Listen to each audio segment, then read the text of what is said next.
cantique numéro 236. 3, 4.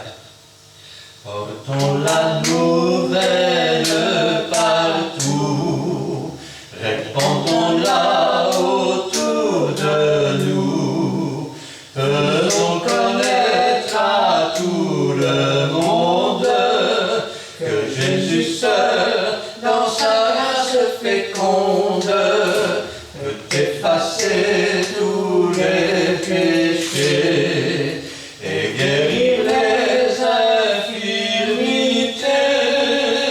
Portons la nouvelle partout, répandons-la autour de nous. Portons la nouvelle partout, répandons-la autour de nous. Faisons connaître à tout le monde que Jésus seul, dans sa grâce féconde, peut effacer tous les péchés et guérir les infirmités.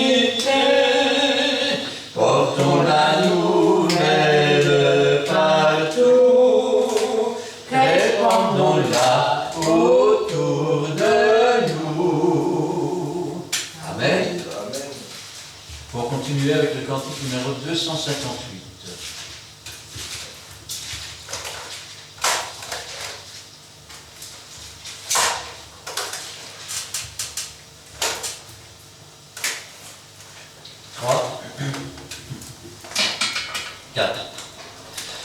Rendons grâce au Seigneur, rendons grâce pour son amour. Rendons grâce au Seigneur, rendons grâce pour son amour. Dès le matin, les oiseaux chantent toutes les louanges de Dieu créateur. Et toi, mon ami, pourquoi ne chantes-tu pas l'amour de Jésus ton Sauveur? Rendons grâce au Seigneur, rendons grâce pour son amour. Rendons grâce au Seigneur, rendons grâce pour son amour. Dès le matin, les oiseaux chantent toutes les louanges de Dieu créateur. Et toi, mon ami, pourquoi ne chantes-tu pas l'amour de Jésus ton Sauveur? Amen. Et enfin le 427.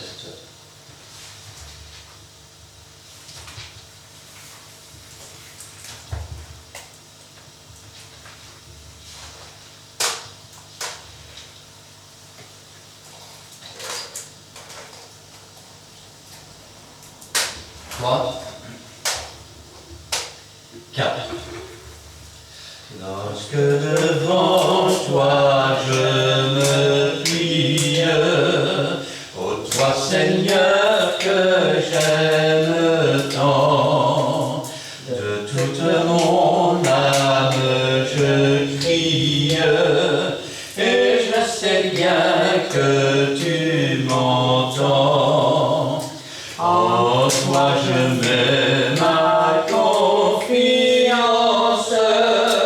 non jamais je ne suis déçu. Jésus-Christ est mon espérance, ailleurs je ne regarde plus. Je te revois, ô Christ fidèle, donnant ta vie pour moi pécheur. Ton agonie divinement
Amen. Amen.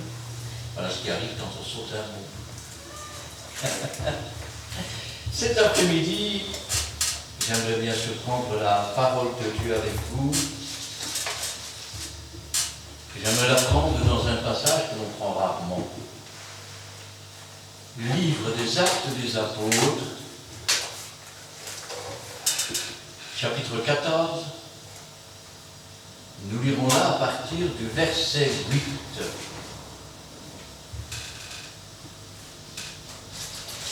Jusqu'au verset 20. Je vais demander à Cindy de remettre la parole du Seigneur entre ses mains et Gina nous fera la lecture.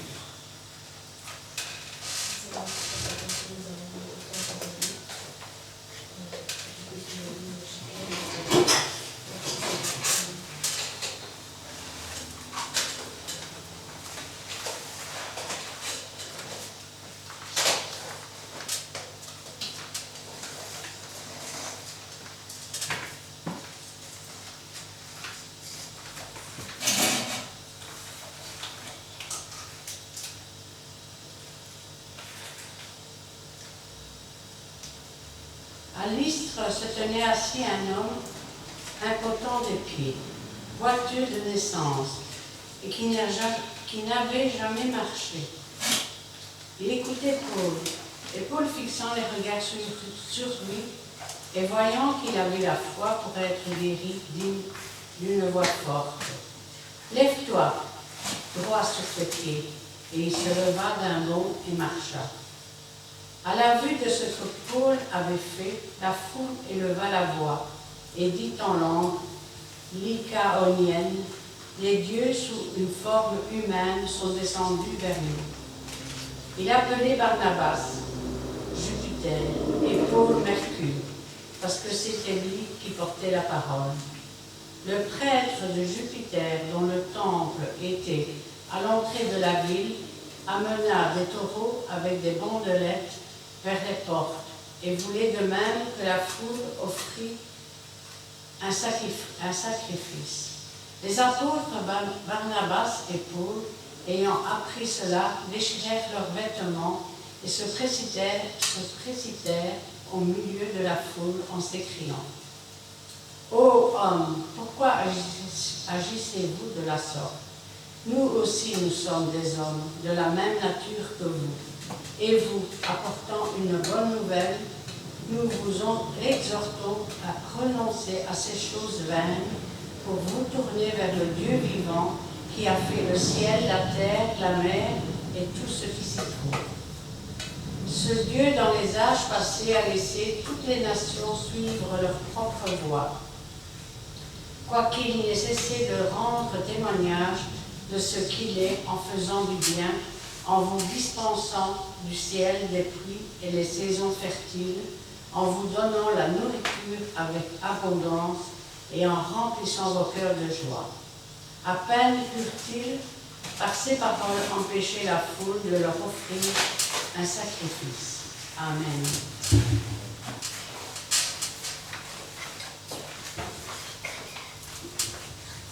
J'avais dit jusqu'au verset 20. Ah, pardon. Alors survinrent d'Antioche et d'Icône des Juifs qui gagnèrent la foule et qui, après avoir l'appui d'épaule, le traînèrent hors de la ville, pensant qu'il était mort. Mais les disciples l'ayant entouré, il se leva et entra dans la ville. Le lendemain, il partit pour Derbe avec Barnabas. Amen. À Lystre se tenait assis un homme. On nous dit plusieurs choses de cet homme. Pour comprendre ce que l'on nous dit, il faut comprendre la signification des mots. Alors, tout d'abord, on nous dit qu'il est impotent. Qu'est-ce que c'est que quelqu'un qui est impotent? C'est quelqu'un qui a des difficultés pour se déplacer. Ensuite, on nous dit qu'il est boiteux de naissance. Donc, on sait qu'il a des difficultés pour se déplacer. On sait qu'il boite de naissance. Et puis, on ajoute qu'il n'avait jamais marché. Ça veut dire que depuis qu'il est né, sa jambe ne le porte pas. Ou alors au moins une des deux jambes, puisqu'il est boiteux. Ça veut dire que cet homme marchait probablement avec deux béquilles et probablement aussi avec une jambe qui ne posait quasiment jamais à terre. Il avait des difficultés pour se déplacer et n'avait jamais marché, c'est-à-dire n'avait jamais pu s'appuyer sur cette jambe. Voilà quelle est la situation de cet homme. Et puis, on nous dit qu'il écoutait par l'épaule. La foi, elle vient de ce qu'on entend. Ce qu'on entend vient de la parole de Dieu. Et cet homme écoutait parler l'apôtre Paul des merveilles de Dieu. Regardez, et Paul fixant les regards sur lui, et voyant qu'il avait la foi pour être guéri. Quelle drôle de phrase. Comment peut-on voir si quelqu'un a la foi pour être guéri? Ça ne se voit pas comme ça. Ah oui, tu peux avoir quelqu'un qui est là. Ah, c'est merveilleux, c'est merveilleux. Est-ce qu'il a la foi pour être guéri? Tu n'en sais rien. Alors, que veut dire voyant qu'il avait la foi pour être guéri? Rappelez-vous quand Jésus a posé la question, qui dit-on que je suis? Oh, il y en a qui disent que tu es Élie, il y en a qui disent que tu es un prophète revenu, il y en a qui disent que tu es ceci, et puis Jésus dit, et vous qui dites-vous que je suis? Un grand silence parmi les apôtres. Quand soudain, Pierre ouvre la bouche. Tu es le Christ, le Fils de Dieu qui devait venir dans le monde. Et Jésus lui dit, tu es heureux, fils de Simon, car ce ne sont pas la chair et le sang qui t'ont appris ces choses, mais c'est mon Père qui est dans les cieux et qui te les a révélées. Ainsi donc, nous pourrions traduire cette phrase et dire, Paul, ayant la révélation de par le Saint-Esprit, que cet homme avait la foi que pour entendre l'ordre de se lever, que pour avoir une confiance suffisante, que pour qu'il obéisse à cette parole et qu'il reçoive par la foi la guérison. Par la foi. Rappelez-vous que sans la foi, il est impossible d'être agréable à Dieu, car il faut que ceux qui ont la foi croient que Dieu est le rémunérateur. C'est-à-dire que la foi, elle fait l'objet d'une récompense. Et Paul reçoit du Saint-Esprit cette révélation. C'est comme si le Saint-Esprit lui disait, regarde cet homme. Alors il le fixe, et le Saint-Esprit lui dit, il a suffisamment de confiance pour que tu lui ordonnes de se lever et pour qu'il se lève. Et c'est ce que nous voyons ici. Voyant qu'il avait la foi pour être guéri. Mais comment as-tu vu qu'il avait la foi? C'est parce que Dieu, le Saint-Esprit, lui a révélé. Alors, il va dire d'une voix forte, quand nous appartenons à Dieu, nous ne maîtrisons pas tout. Nous sommes des instruments. Et parfois des paroles sortent de notre bouche que nous n'avons ni réfléchi, ni médité, mais des paroles que le Saint-Esprit donne.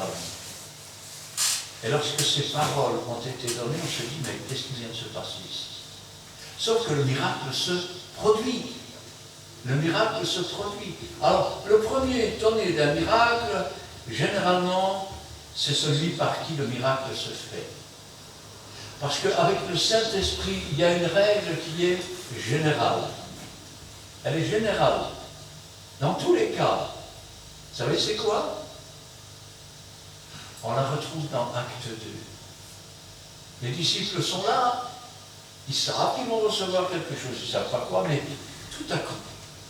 Le Saint-Esprit agit comme ça. Tout à coup. Pourquoi? Parce que Tout à coup, c'est quand l'heure est venue. C'est quand le moment de Dieu est présent. Le Saint-Esprit reçoit et le Saint-Esprit donne. Il dirige l'instrument. L'instrument ouvre sa bouche. La parole sort, inspirée par le Saint-Esprit et venant directement de Dieu, car le Saint-Esprit prend de ce qui est à Dieu et nous l'apporte. Et le miracle se produit. Le miracle se produit. Je veux dire, quand c'est le Saint-Esprit qui agit comme ça, le miracle se produit toujours. Toujours. Vous savez, dans une église, je me souviens d'un frère qui m'avait rapporté cette chose. Je dis, mais c'est pas possible. Mais si. Une personne était morte dans l'église. Alors le pasteur a demandé d'ouvrir le cercueil. Nous allons prier pour la résurrection. C'était tout simplement la volonté de sa chair. Et il a prié, Seigneur, je sais que tu m'exauces toujours, allez, lève-le, lève-le. Et la prière a duré des heures, et le peuple était là en prière. Rien ne s'est produit. À leur venue, ils ont pris le cercueil et ils l'ont mis en terre. La réunion suivante, le pasteur est monté sur la tribune. Devant son échec, vous savez ce qu'il a osé dire? Si, je ne sais plus si c'était un frère ou une sœur, mais si le mort n'est pas ressuscité, c'est de votre faute, vous avez manqué de foi.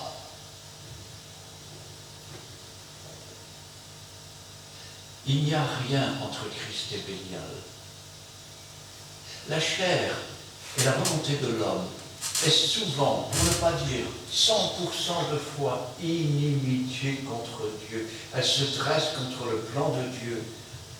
Car si cette personne a fini dans son cercueil et dans le trou que l'on avait préparé, c'est que la volonté de Dieu, c'est que le fil de sa vie soit coupé et non qu'il ressuscite en plein milieu de l'Église.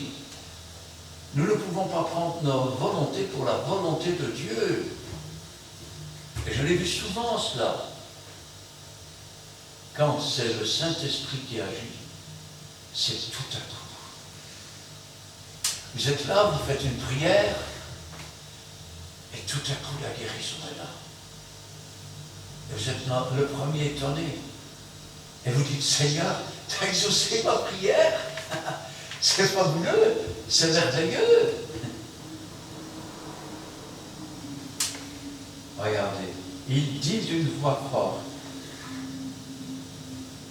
lève-toi droit.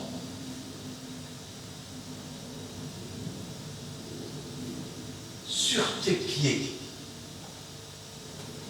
Il se leva d'un bond et marcha. Cet homme était probablement assis, voire même à demi couché.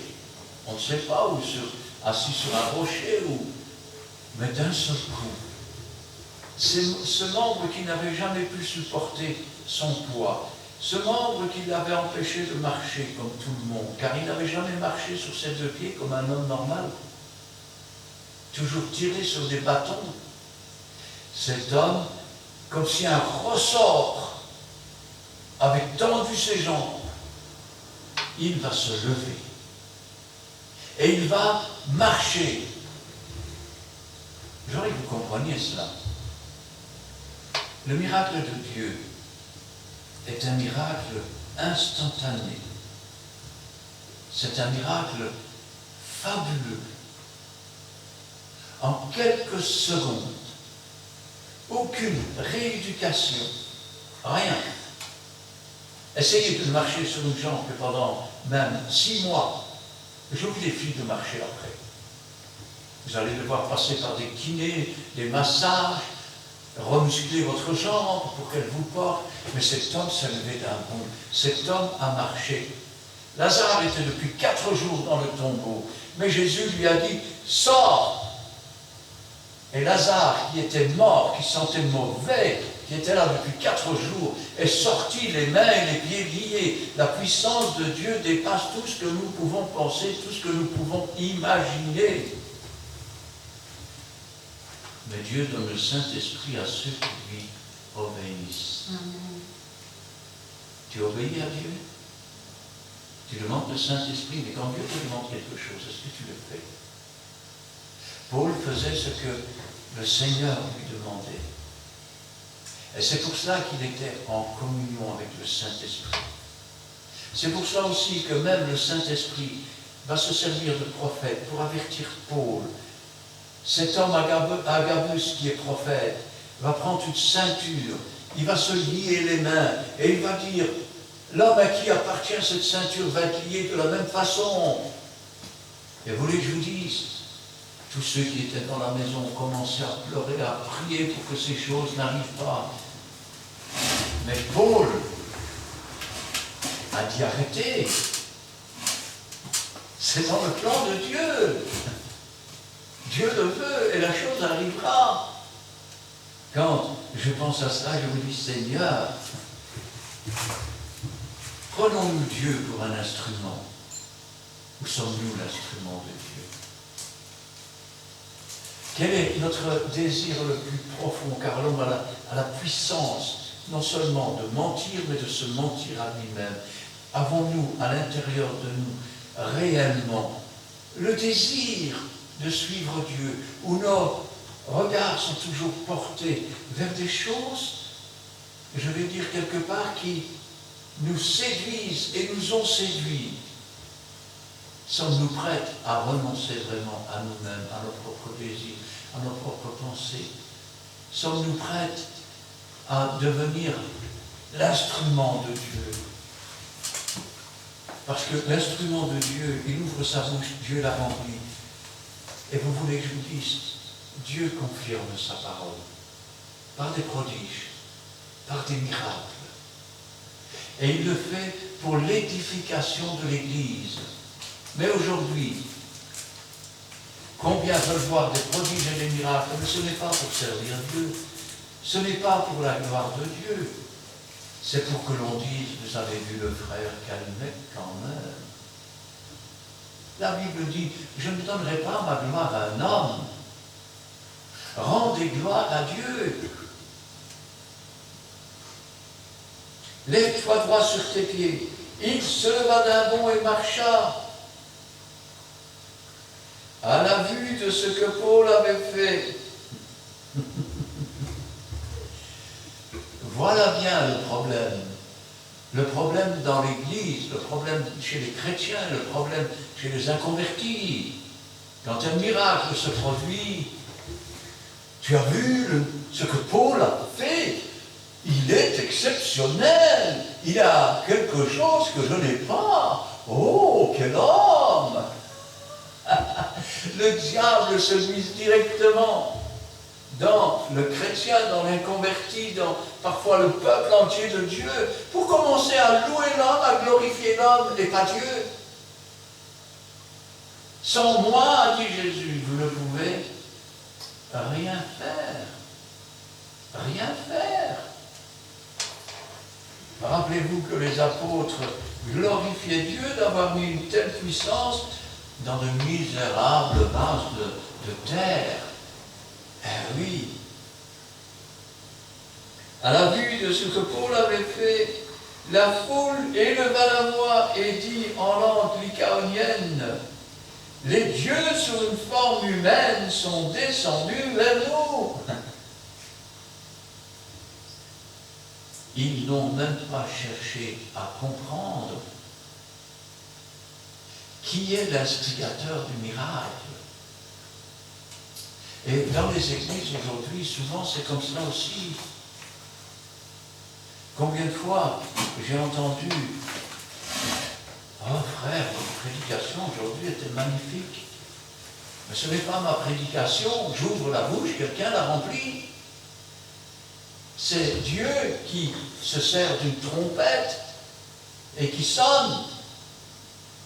Quand tu imposes les mains, tu ne fais qu'obéir à celui qui t'a sauvé, qui t'a délivré de la mort et du péché, qui a fait de toi un enfant de Dieu. Et en obéissant, Dieu confirme sa parole par les prodiges, par les miracles. Mais tu n'y es pour rien. Tu ne peux guérir personne, tu ne peux sauver personne, tu ne peux ressusciter personne. Tu ne peux chasser aucun démon. Le frère, il a chassé les démons. Non!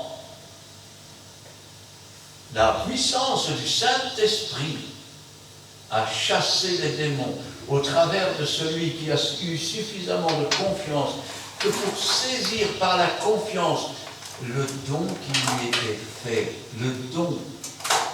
C'est donné, c'est gratuit, sans rien payer.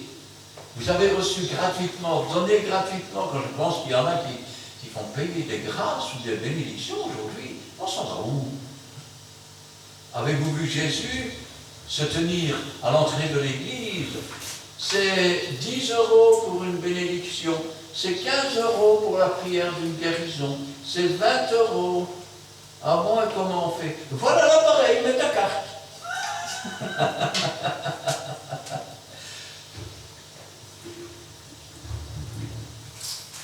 Commencez par chasser tous les marchands du temple. Chassez tous les marchandages de votre cœur. Oh Seigneur, si tu fais ça pour moi, je te suivrai. On ne marchande pas avec Dieu, on ne discute pas avec Dieu. Il est Dieu. Amen. Je suis une créature. C'est lui qui m'a tissé dans le ventre de ma mère. C'est lui qui m'a donné un souffle de vie. C'est lui qui a pleuré dans le ciel quand il m'a vu dans le péché, mort par mes offenses, traîné dans la boue de la désobéissance. Et c'est lui qui m'a encore aimé comme un bon père et qui s'est fait connaître pour me retirer de cette mort, de ce péché, de cette boue, pour me laver, pour me sanctifier. Un seul et même esprit opère toutes ces choses, les donnant à qui il veut. C'est un don, ce n'est pas à toi. Et s'il t'est prêté ou s'il t'est donné pour une action, alors remercie celui qui t'a donné cela pour l'action. Et remercie celui qui t'a permis de devenir un enfant de Dieu. Parce que si lui n'avait pas versé son sang, le Saint-Esprit ne serait pas venu.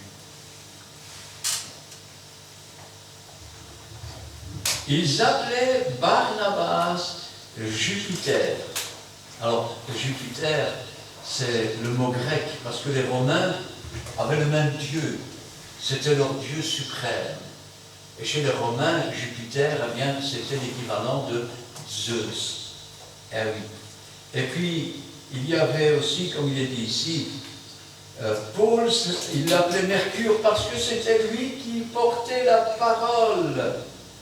En grec et en latin, cela désigne Hermès. C'est un autre Dieu. Eh oui, suivant la langue, il porte des noms différents. Mais il se retrouve très souvent dans toutes les doctrines païennes. Dans toutes les doctrines païennes, ces dieux étrangers, même si on les appelle différemment. Voilà qu'ils les prennent pour des dieux venus sur terre. En tout cas, ils ont au moins reconnu une chose. Ce que parfois dans l'Église, on ne comprend pas. C'est qu'un tel miracle ne peut pas être attribué à un homme. En voyant cela, ils ont compris que c'était l'œuvre d'un Dieu. Et ils ont cru que Paul et Barnabas étaient des dieux descendus sur terre. Alors je pense que dans certaines églises, on attribue la puissance de Dieu à des hommes. Et le titre de don, il a le don de ceci, il a le don de cela, mais qu'as-tu que tu n'as reçu? Alors pourquoi t'en vantes-tu comme si tu ne l'avais pas? Les prêtres, le prêtre de Jupiter, dont le temple était à l'entrée de la ville, amena des taureaux avec des bandelettes vers les portes et voulait de même que la foule offrir un sacrifice. La foule voulait offrir des taureaux en l'honneur de Paul et de Barnabas.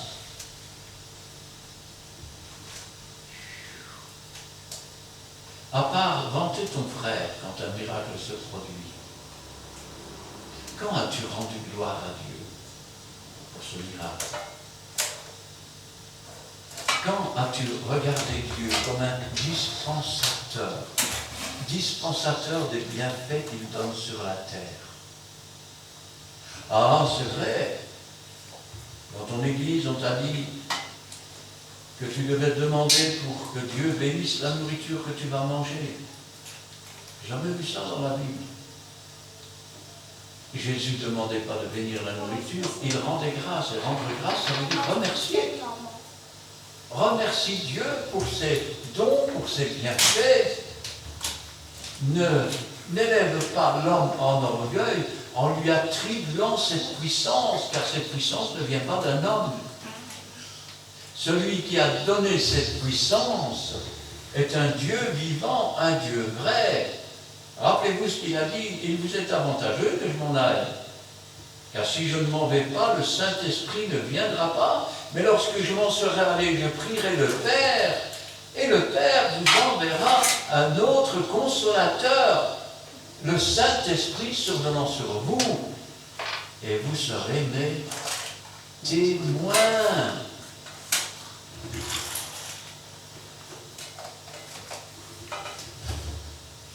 Les apôtres Barnabas et Paul, ayant appris cela, déchirèrent leurs vêtements, se précipitèrent au milieu de la foule en criant.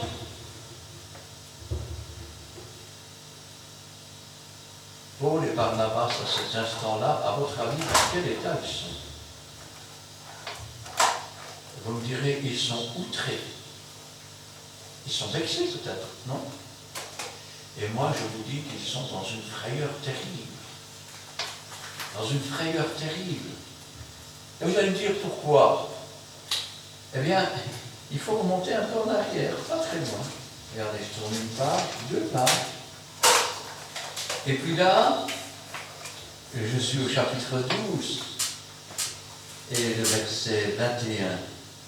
À un jour fixé, Hérode, roi des Juifs, revêtu de ses habits royaux et assis sur son trône, les harangua publiquement, c'est-à-dire arrangea leurs problèmes et les réconcilia. Le peuple s'écria, voix d'un Dieu et non d'un homme. Au même instant, un ange du Seigneur le frappa parce qu'il n'avait pas donné gloire à Dieu. Et il expira rongé par les vers. C'est pas si loin que ça. Hein? Paul se dit, nous devons rectifier ça tout de suite. C'est un piège du diable. Si nous ne rendons pas gloire à Dieu, le diable a le projet de nous élever en orgueil pour nous faire mourir, comme il a fait mourir Hérode. Chaque fois qu'un prodige, qu'un miracle se produit, ne laisse pas le peuple t'admirer, ne laisse pas le peuple te glorifier.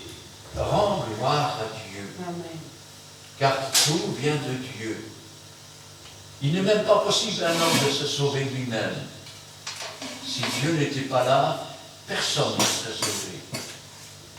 Alors quand je pense à cela, je me dis, Seigneur, voyons cela, vous vous rendez compte de ce qu'ils ont fait? C'est pas comme aujourd'hui que tu vas sur le marché et que tu as un pantalon à 2 euros et une blouse peut-être à 3 euros. Non, non, non, non, non. À l'époque, un manteau, ça coûtait cher. On allait des années avec. Quand il y avait un trou, on remettait une pièce et on réparait. Ceux qui ont vécu après la guerre de 40 savent de quoi je parle. Quant aux vêtements du plus grand, ils pouvaient aller au plus petit, au moyen et encore au plus petit. Et on se les passait de frère en sœur. Pourquoi? Parce que cela coûtait cher. Mais ici, ils sont tellement je vais dire, stupéfait, dans la frayeur quelque part, de peur que ces hommes ne blasphèment contre Dieu en agissant comme ça, et eux que, s'élevant en orgueil, eh bien, ils puissent aussi être frappés de Dieu. Ils déchirent leurs vêtements, et ils se précipitent au milieu d'eux, et pas en parlant, en criant, « Ô homme, pourquoi agissez-vous de la sorte ?» Et je pose la question, quand un miracle se produit, pourquoi admirez-vous l'homme? Pourquoi agissez-vous de cette façon? Rendez gloire à Dieu, bénissez Dieu pour ses prodiges, pour ses miracles, car tout nous vient de Dieu, et sans lui nous ne sommes rien. Tout ce qui a été fait par Dieu, et rien de ce qui a été fait n'a été fait sans lui. Pourquoi agissez-vous de la sorte? Nous aussi, nous sommes des hommes de la même nature que vous. Nous n'avons rien de spécial. Et notre maître n'avait rien de spécial. Rien pour attirer les regards. Quant à la puissance qu'il manifestait, à aucun moment il n'en a pris la gloire. Je fais les œuvres de mon Père. Et il parlait du message que son Père lui donnait.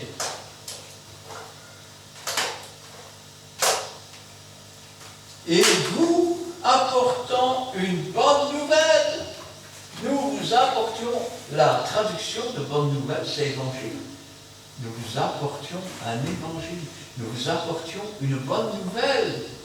La nouvelle que vous n'avez plus à payer, que vous n'avez plus à être esclave, que quelqu'un a payé pour vous. Là aussi, vous ne pouvez pas vous glorifier de votre délivrance, car c'est Dieu qui a brisé les fers, qui a fait tomber les chaînes. Eh oui. Nous vous exhortons, nous vous encourageons à renoncer à ces choses vaines. Il est vain de louer un homme, il est vain de glorifier un homme, il est vain d'attribuer la puissance de Dieu à un homme. Dieu est Dieu. Amen. Et il ne fait pas ce qu'il veut, il fait ce qu'il veut. Pour vous tourner vers le Dieu vivant. Détournez-vous de ces choses. Détournez-vous de l'adoration de l'homme. Je vais vous dire une chose. Quand vous entrez dans l'église et vous dites, c'est mon église, que vous soyez pasteur ou chrétien, l'église ne vous appartient pas, c'est l'église de Christ.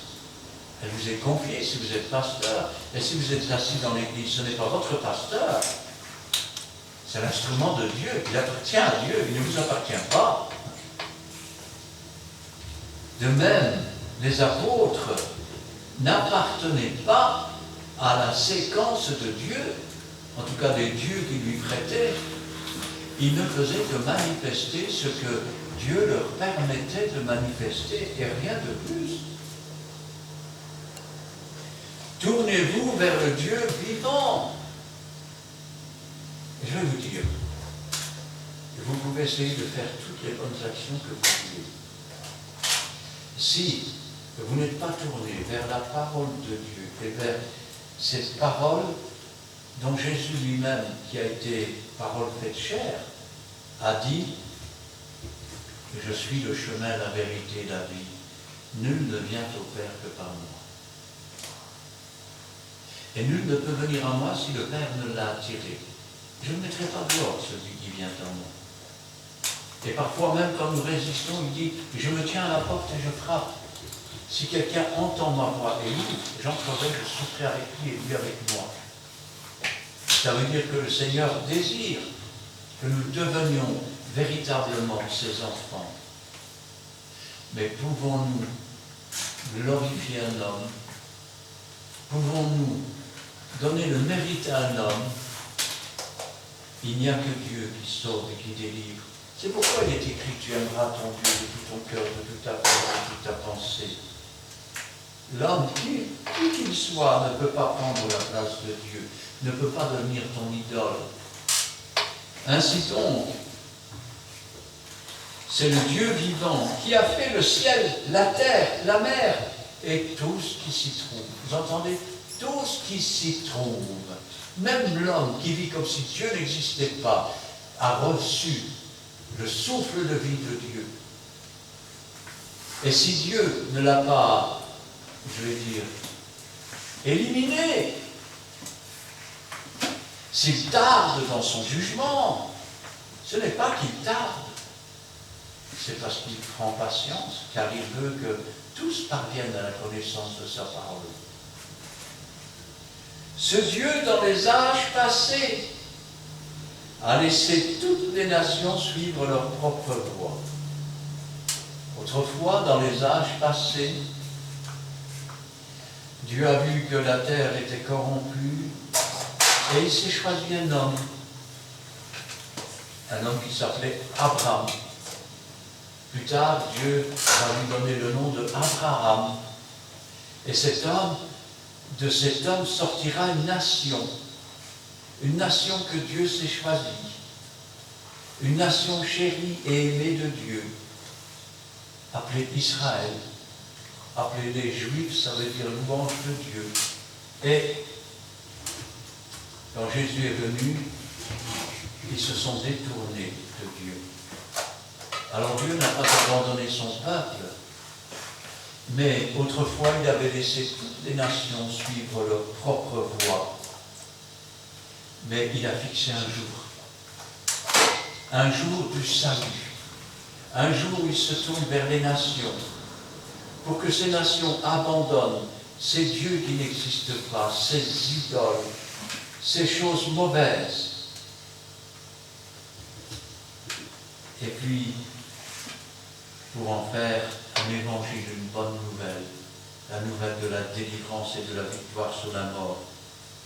Ce Dieu, dans les âges passés, a laissé toutes les nations suivre leur propre voie, car quoi qu'il n'ait cessé de rendre témoignage de ce qu'il est, la puissance de Dieu se voit à l'œil nu, en faisant du bien, en vous dispensant du ciel les pluies et les saisons fertiles, en vous donnant la nourriture avec abondance et en remplissant vos cœurs de joie. À peine purent-ils, par ces paroles, empêcher la foule de leur offrir un sacrifice. Nous nous trouvons dans une situation où ces hommes ont compris en premier que un tel miracle, ça ne peut être que l'œuvre d'un Dieu. Alors ils ont confondu le Dieu et l'instrument de Dieu. Paul et Barnabas sont intervenus au milieu de la foule en criant pour les empêcher de faire un blasphème, d'offrir un sacrifice aux hommes plutôt qu'à Dieu. Et leur a enseigné que ces choses venaient de Dieu.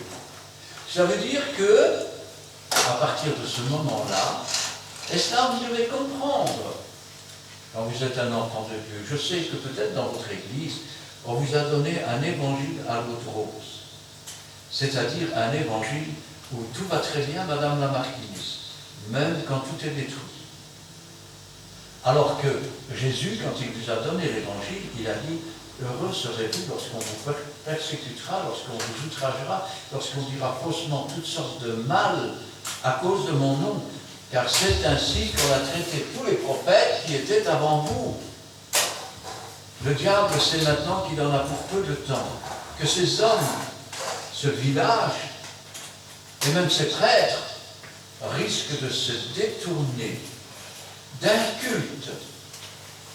culte à des dieux comme Hermès, comme Zeus, c'est-à-dire Jupiter et Mercure, et qu'ils risquent de se tourner vers Dieu. Et que se passe-t-il? Quand le diable sait qu'il en a pour peu de temps, qu'est-il marqué dans la Bible? Quand le diable sait qu'il en a pour peu de temps, il se déchaîne. Attendez-vous chaque fois que vous rencontrez une victoire et que vous écrasez la puissance de Satan grâce à la puissance de Dieu et du Saint-Esprit, attendez-vous à ce que comme instrument, le diable essaye par tous les moyens de vous le faire payer d'une façon ou d'une autre. Pourquoi croyez-vous que 6 millions de Juifs ont été dans les fours? Pourquoi croyez-vous que les premiers chrétiens étaient lapidés, torturés, écartelés, sciés, jetés au lion? Et même parfois, je vais dire, jetés dans la cage pour être tués simplement, un massacre dans les amphithéâtres de Rome. Parce que le diable savait qu'il en avait pour peu de temps. Alors survinrent d'Antioche, comme par hasard. Il n'y a pas de hasard. Le diable s'est servi de ses instruments. Et d'icônes, des Juifs qui gagnèrent la foule et qui, après avoir lapidé Paul, le traînèrent dehors de la ville pensant qu'il était mort. Paul va être lapidé plusieurs fois, laissé pour mort plusieurs fois. Une quarantaine de personnes vont prendre la résolution de ne plus manger, de ne plus boire, jusqu'à ce qu'ils aient tué Paul. Tout le long de sa vie, ça a été comme ça. Il y a eu des miracles, il y a eu des prodiges, il y a eu des victoires, où des milliers de gens se convertissaient. Mais à côté de cela, il y a eu la souffrance, il y a eu la douleur. Quand tu es un soldat et que tu travailles dans l'armée de Dieu contre les armées de Satan, il est vrai que à certains moments, tu dois souffrir pour l'évangile. Rappelez-vous ces disciples qui sont partis tout heureux d'avoir été trouvés dignes d'être battus pour le Seigneur. Voilà, ils l'ont lapidé. Elle a regardé, il est mort. On le traîne hors de la ville. Comme ça, son cadavre n'a qu'à être mangé par les êtres, par les corbeaux, par les chiens, par les loups. Mais les disciples l'ayant entouré, les disciples s'approchent, ils l'entourent. Regardez. Pourquoi Dieu a-t-il permis qu'il meure, qu'il semble mort, qu'il ne bouge plus, qu'on traîne dehors comme une loque, qu'il ne respire plus, rien du tout? Parce que Dieu a des projets pour lui. Dieu a des projets pour lui. Les armées de Satan se lèvent pour le tuer, mais c'est Dieu qui est toujours le chef de tout. Peut-être que, comme pour Job, Satan était allé voir Dieu et lui a dit, si maintenant tu touches à sa chair, si maintenant on le frappe, si maintenant... Et tu auras peut-être dit, oui d'accord, allez-y, mais vous ne pouvez pas le tuer. Ce qui veut dire que cette épreuve, cette douleur, a été limitée par la perte de conscience.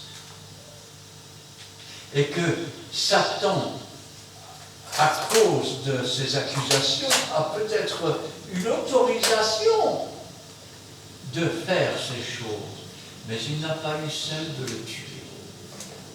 Il n'a pas eu celle de le tuer. Et quand les disciples ont commencé à l'entourer, regardez ce qui se passe. Mais les disciples l'ayant entouré, il se leva et entra dans la ville. Ça veut dire qu'un deuxième miracle a lieu. Lui qui est là comme mort, on pourrait dire qu'il est dans le coma, il ne bouge plus, qu'il ne respire plus. Eh bien, quand les autres vont s'approcher, Dieu va le délivrer de l'épreuve. Et Paul va se lever comme si de rien n'était. Et il va entrer dans la ville. Eh oui. Et le lendemain, il partit pour Derbe avec Barnabas. Le lendemain, il est reparti. Rendez-vous compte que Dieu permet parfois certaines choses mais que Dieu sait que c'est son instrument et qu'en un instant, il l'a relevé pour les entrer dans la vie, et le lendemain, il n'était pas en convalescence, il est parti de là pour se rendre ailleurs, et pour quoi faire, à votre avis? Pour prêcher l'évangile. Car il n'a pas cessé à aucun moment d'être l'instrument de Dieu. Et quand je pense à cela, je dis, Seigneur, voilà l'évangile, voilà la puissance de Dieu, voilà ce qu'est un vrai serviteur de Dieu. Il est dans les mains de Dieu et fait confiance à Dieu, quoi qu'il arrive. À aucun moment il ne dit, Seigneur, pourquoi m'as-tu abandonné? Il n'y a aucune raison. Et vous direz, mais Jésus a dit, mon Dieu, pourquoi m'as-tu abandonné? Ou, lama, sabachthani. Quand Dieu a détourné les regards de Jésus, et que Jésus a dit ces paroles, c'est parce qu'il était chargé de nos péchés. Et Dieu ne pouvait plus regarder son Fils. Il a détourné les regards de Jésus. Jésus s'est retrouvé tout seul sur cette croix, avec un Dieu qui a détourné les regards de lui, et portant ainsi notre punition, pour qu'une fois la punition payée, Dieu ne détourne plus jamais les regards de nous, et qu'il ait toujours les regards sur nous. Comme Dieu avait les regards sur Paul lorsqu'il a été lapidé, Dieu avait les regards sur Paul lorsqu'il ne bougeait plus.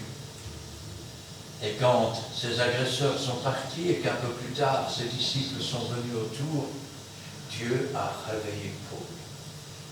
Paul s'est levé, Paul a marché, et le lendemain, Paul n'a pas eu besoin d'aucune convalescence ou d'aucune réhabilitation. Le lendemain, il est reparti travailler pour Dieu.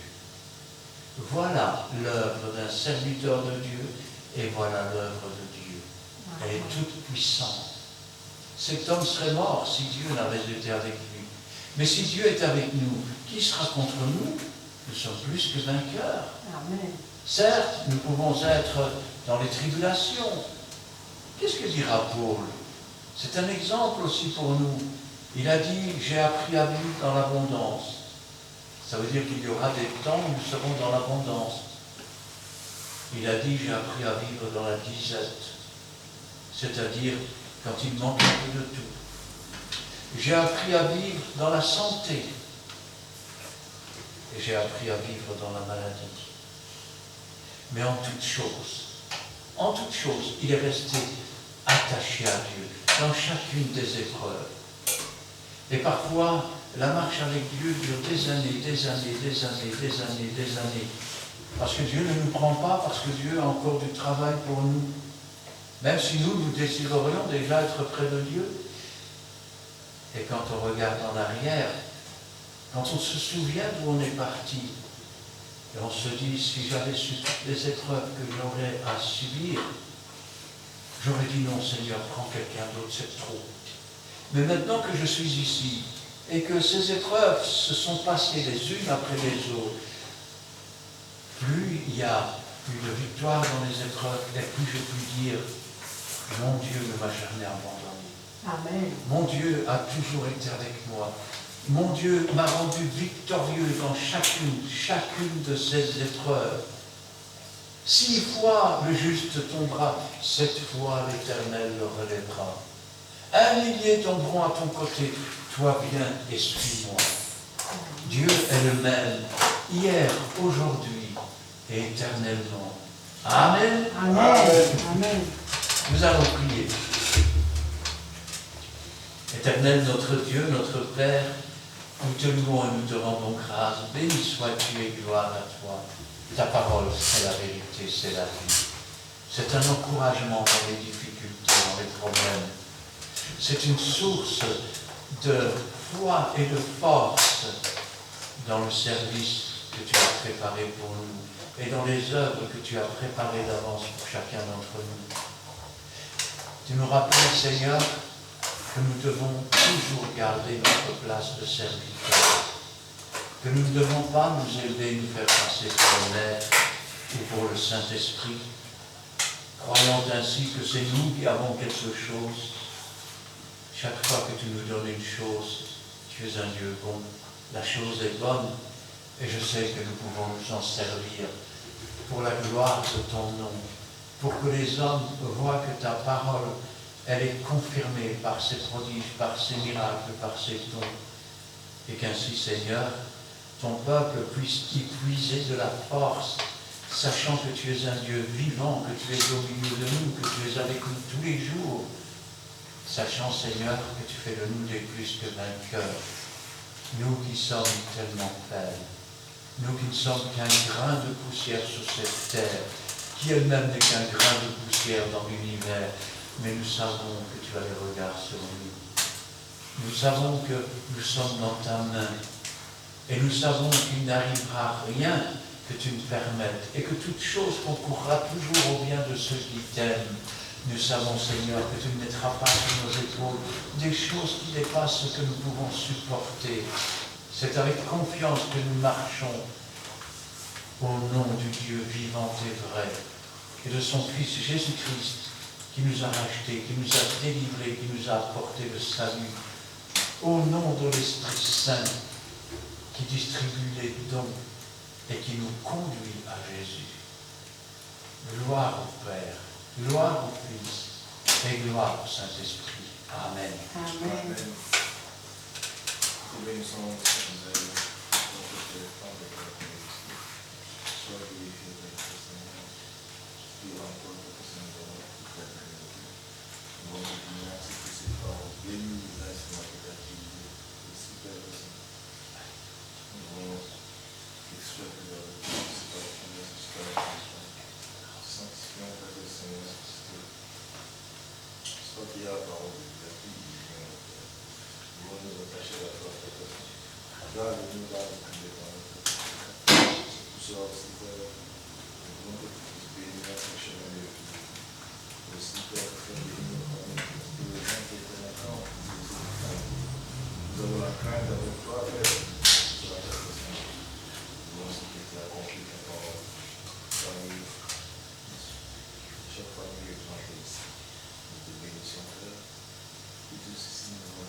Amen.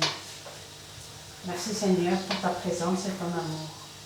Merci pour ta parole bénie aujourd'hui. Parole qui nous réconforte, qui nous enrichit, qui nous fortifie et qui nous guérit. Merci Seigneur, car tu es le seul Dieu vivant et vrai, celui qui a fait le ciel et la terre et tout ce qui l'entoure, celui qui un jour nous a donné le souffle de vie, celui qui un jour s'est adressé à nous, nous a tendu une main secourable et nous a lavé dans le sang de l'agneau. Tu nous as délivrés des ténèbres et tu nous as conduits dans la lumière par ton Saint-Esprit. Merci pour ta parole, pour cette Bible que tu nous as laissée par ton Saint-Esprit. Donne-nous chaque jour de nous y abreuver afin de vivre en toi, pour toi et par toi, afin que notre foi grandisse en toi, Seigneur, et que nous puissions faire ta volonté et entendre ce que tu attends de nous. Merci, Seigneur, car chaque jour tu prends soin de nous. Tu nous donnes ce dont nous avons besoin. Tu interviens pour chacun de nous. Tu nous protèges chaque jour. Tu connais nos amis et nos ennemis, car c'est toi qui es la solution à toutes choses. Et en toi nous avons confiance. Merci Seigneur pour tout ce que tu nous donnes, les choses visibles et invisibles, toutes les bénédictions que tu nous accordes, les prières que tu exauces. Donnez-nous Seigneur de te remercier, de te rendre grâce, de ne pas être indifférent ni ingrat, mais être reconnaissant envers toi, de témoigner de toi. Et aussi, Seigneur, de te rendre gloire, car tu es digne de louange. Car nous ne voulons pas que cette gloire repose sur chacun de nous, sur un homme et une femme, mais sur toi, Seigneur. Car tu es le Dieu des dieux, Tu es notre Père. Nous te rendons grâce, Seigneur, nous te rendons gloire.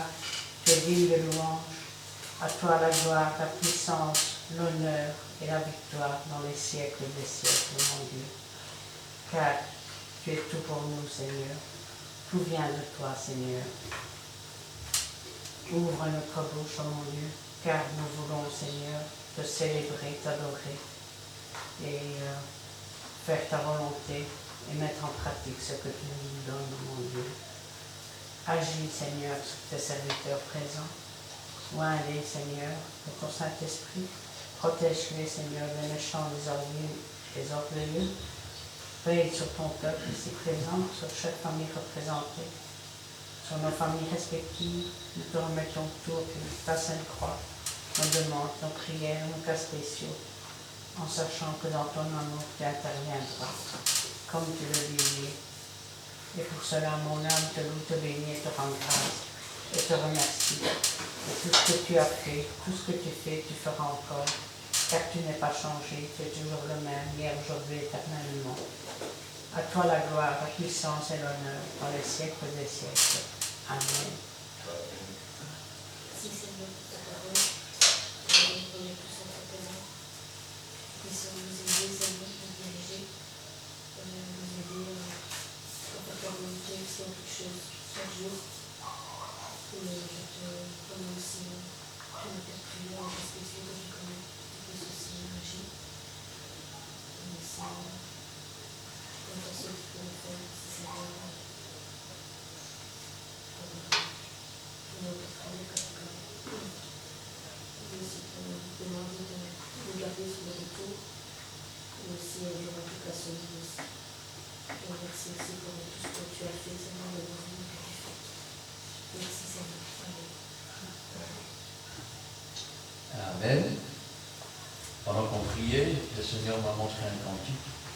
Et comme j'ai ouvert les pages arrière pour trouver le numéro du cantique, il a posé mes regards directement sur le bon. Alors ce sera, et on terminera avec le cantique numéro 540.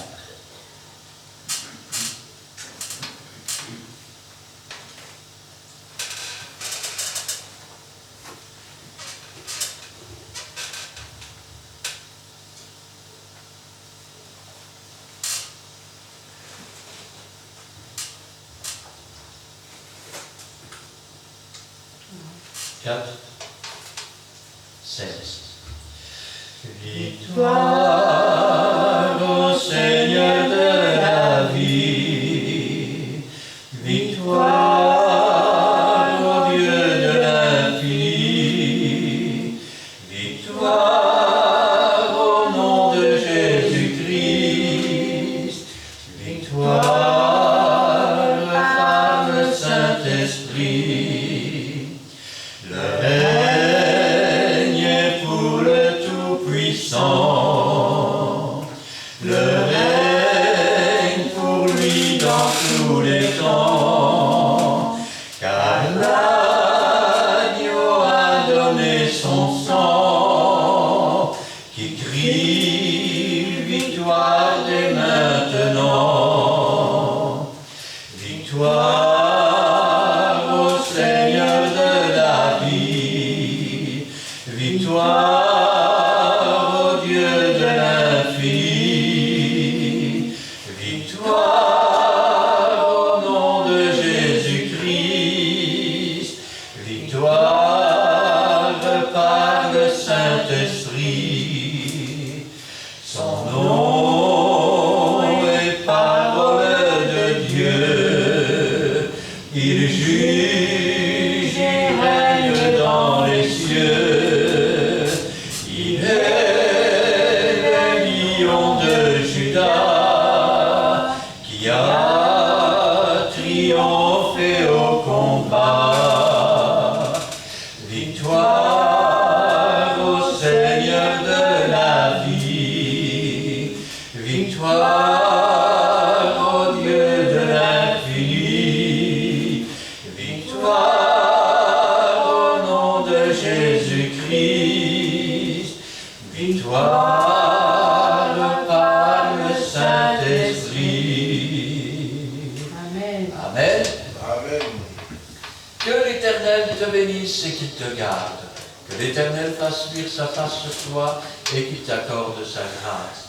Que l'Éternel tourne sa face vers toi et qu'il te donne la paix. Amen et Amen.